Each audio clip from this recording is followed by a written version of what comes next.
हम एक लड़के माइकल को देखते हैं जो जिगसॉ किलिंग का शिकार बन चुका था और वो खुद को एक अनजान कमरे में एक जानलेवा हेलमेट में फंसा हुआ पाता है। जिगसॉ अपना मैसेज एक वीडियो टेप मैसेज के जरिए भेजता है जहाँ पर उसे पता चलता है कि आखिर उसे यहाँ पर क्यों लाया गया। असल में माइकल पुलिस का एक खबरी होता है जो लोगों के बारे में पुलिस को इंफॉर्मेशन देता है। जिगसॉ के मुताबिक उसने बहुत से लोगों की लाइफ उन्हें अरेस्ट करवा के बर्बाद कर दी। जिगसॉ की गेम के रूल के मुताबिक उसके पास सिर्फ 1 मिनट है इससे पहले कि वो मास्क लॉक हो जाए और उसकी मौत हो जाए। जिगसॉ उसे हिंट देता है कि उस लॉक की चाबी उसकी आंखों के पीछे फिक्स कर दी गई है। आज उसका इम्तिहान था कि जिन आंखों से वो लोगों पर नजर रखता था क्या उनमें से एक आंख को वो सेक्रीफाइस कर सकता है, वो भी अपनी ही जान बचाने के लिए। माइकल चाबी को निकालने के लिए बहुत कोशिश करता है लेकिन उसका कुछ भी फायदा नहीं होता और लास्ट में टाइमर एंड होने पर उसकी फेस के चिथड़े उड़ जाते हैं। दूसरी तरफ हम देखते हैं कि डिटेक्टिव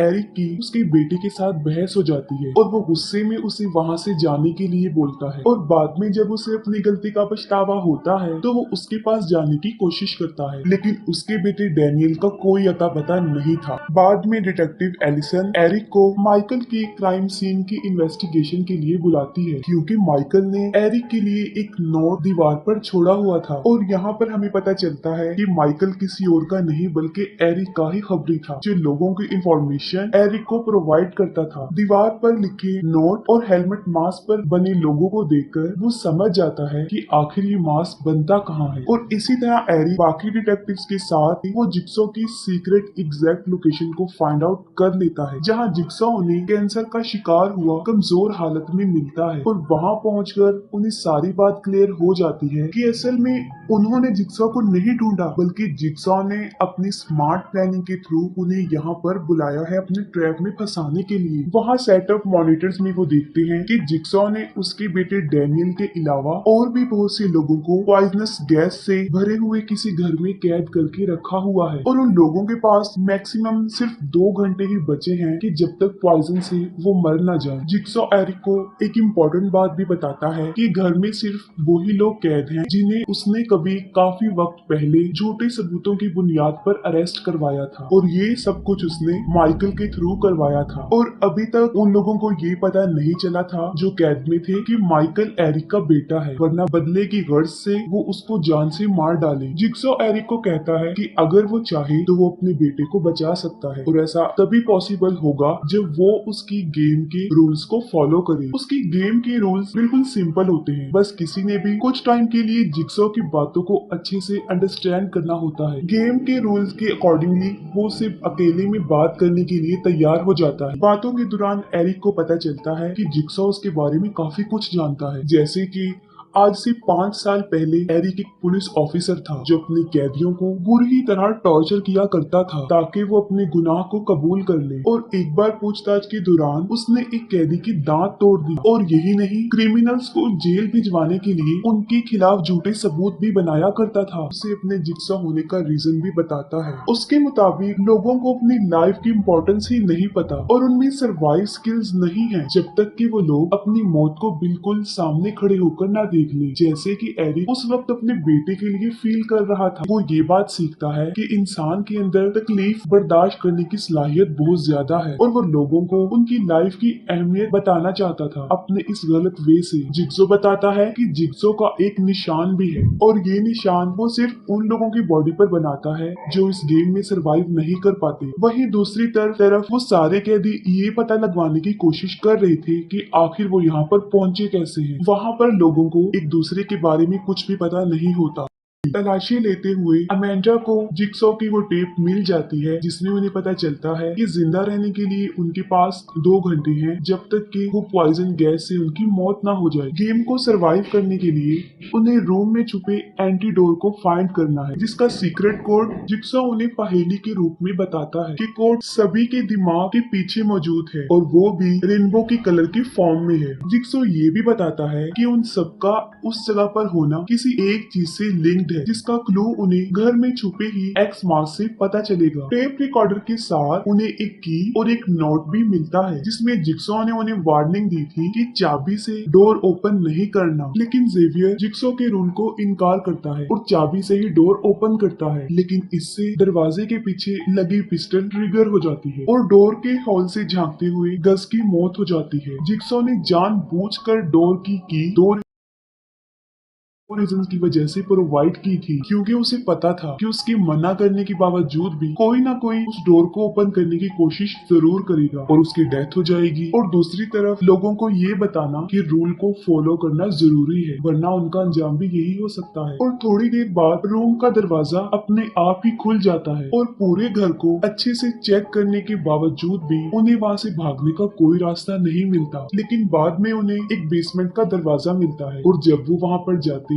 जहाँ पर उन्हें जिक्सॉ का नया मैसेज, एक पुतला और कुछ और भी चीजें मिलती है और साथ में एक नाम ओबी भी दिया होता है जो उनमें से एक कैदी था। और तब उन्हें पता चलता है कि उन सबको यहाँ लाने वाला ओबी खुद ही है, लेकिन उसे खुद ये नहीं पता कि वो यहाँ पर कैसे आया। जिक्सॉ अपने मैसेज में बताता है कि उसने पॉइजन की 2 एंटीडोट भट्टी में छुपा कर रखे हैं और उनमें से एक ओबी का इनाम है सभी को किडनैप करके यहाँ पर लाने के लिए, और दूसरा उन कैदियों में से किसी एक का रिकॉर्डेड मैसेज एक पहेली थी, वो ये थी when you are in hell only devil can save you.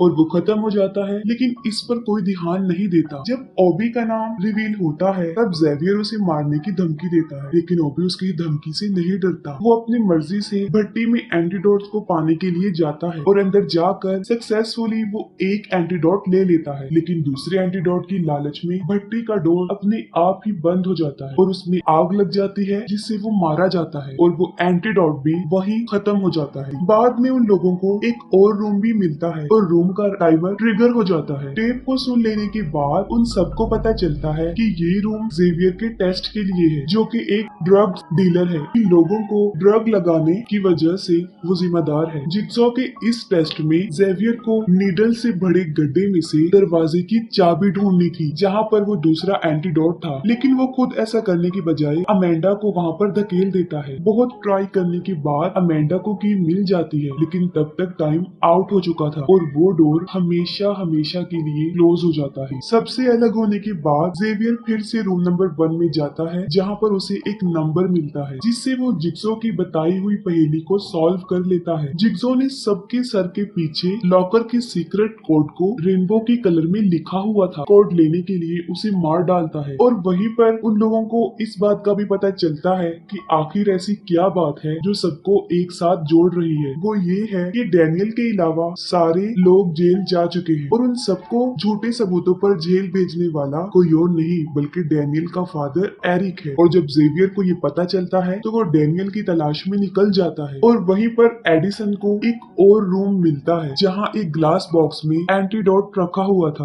Recorder को इग्नोर करते हुए उस एंटीडोट को उठाने की कोशिश करती है, लेकिन वो उसमें फंस जाती है जिससे उसकी वेन कटने से मौत हो जाती है। और अगर वो टेप रिकॉर्डर को सुन लेती तब उसे पता चलता कि उस ग्लास बॉक्स की चाबी कहाँ पर है और शायद उसकी मौत ना होती और वो एंटीडोट को भी पा लेती। एडिसन की चीखों से जेवियर वहाँ पहुंचकर उसे ढूंढ लेता है और उसका कोड भी लेकर उसे वही मरने के लिए छोड़ देता है। थोड़ी देर बाद पॉइजन की वजह से एक लड़की की डेथ हो जाती है। काफी लोगों की बॉडी से कोड कलेक्ट करने के बाद जेवियर डैनियल की तलाश में निकल जाता है। वहीं एरिक अपने बेटे की जान खतरे में देखकर अपने होश खो बैठता है और वो जिक्सॉ को खूब मारता है उस लोकेशन का पता लगवाने के लिए जहाँ पर उसका बेटा है। और जिक्सॉ उसे एग्जैक्ट लोकेशन पर ले जाने के लिए तैयार हो जाता है, लेकिन वो एक शर्त रखता है कि अगर वो जाएगा तो वो भी अकेले। जेवियर पीछा करते हुए एक वॉशरूम में चला जाता है। जेवियर अमेंडा को धमकी देता है कि वो उन्हें उसका नंबर बताए। तब अमेंडा उसे कहती है कि आखिर वो अपने ही पीछे लिखे हुए नंबर को कैसे अंडरस्टैंड करेगा, और इस गर्ज से जेवियर अपने पीछे की स्किन को काट कर निकाल लेता है। तीनों में हाथापाई के दौरान